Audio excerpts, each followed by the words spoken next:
We're here to prove that we can deliver in this very challenging condition for our customers.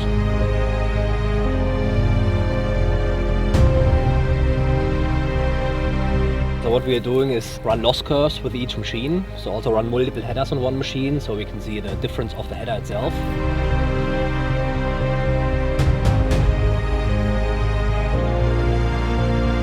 Really impressed with the machine so far, especially with the separator and with the cleaning shoe, so it's going really well.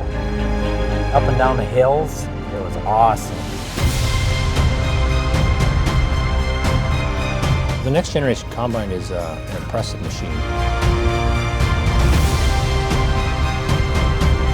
The fine tuning you're doing now is just making it even better. We're always looking around, and if the new combine changes things, well then we may change with it.